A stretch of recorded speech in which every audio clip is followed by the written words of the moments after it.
The riots at UC Berkeley on Wednesday have cost the university over $100,000 in damage. At least 150 masked anarchists destroyed property and assaulted people in protest of Breitbart speaker Milo Yiannopoulos. 3 suspects have been arrested. RT's Brigida Santos has more on the story from Los Angeles. So, Brigida, who were these anarchists, and were any of them students? This is a group of anarchists known as the Antifa, aka the anti-fascists, and they're the same group that is responsible for the Disrupt J20 protests that turned violent on Inauguration Day in Washington, D.C. Now, according to this group, they are, quote, a group that combines radical left-wing and anarchist politics, revulsion at racists, sexists, homophobes, etc., with the international anti-fascist culture of taking the streets and physically confronting the brown shirts of white supremacy. Now, this is a radical left-wing group that many liberals do not support, much like people in conservative groups do not support those on the radical right. Now, there was one student at UC Berkeley who is part of this Antifa group that did participate in these riots at UC Berkeley. However, most students do condemn this type of violence. Take a listen to some of their reactions. I was hoping the protest would be fairly peaceful.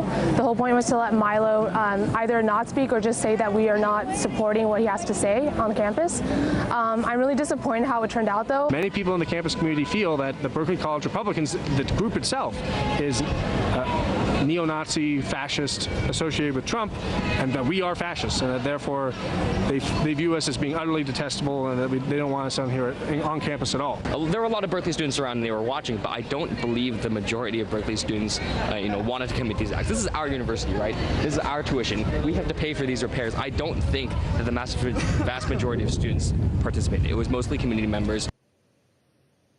Now, as you saw there was a Trump supporter that goes to UC Berkeley, as are many others. This is a diverse school. Most people who attend University of California colleges do come from out of state because the colleges get more tuition. So some people did want to hear Milo Yiannopoulos speak. And in fact, he has given speeches at other colleges where people have protested, but they've done so peacefully. In fact, just earlier this week, he spoke at Cal Poly in San Luis Obispo, where people protested peacefully. The president there celebrated this type of behavior, stating, quote, we demonstrated well how differing thoughts and ideas can be expressed, considered, and even opposed in a healthy and constructive manner. Manila, unfortunately, the same cannot be said of these riots at UC Berkeley. And amid all of this rioting that we saw on campus, where were the police in all of this? Exactly. The campus police stood down. They did not arrest anybody during the incident. And this, mind you, was a riot that took place over a period of nearly 4 hours.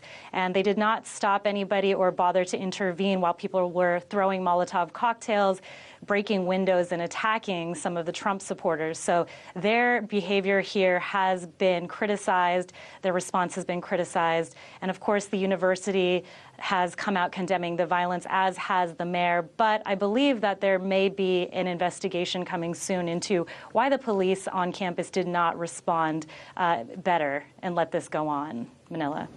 Thank you for that. RT correspondent Brigida Santos out of the Los Angeles studio.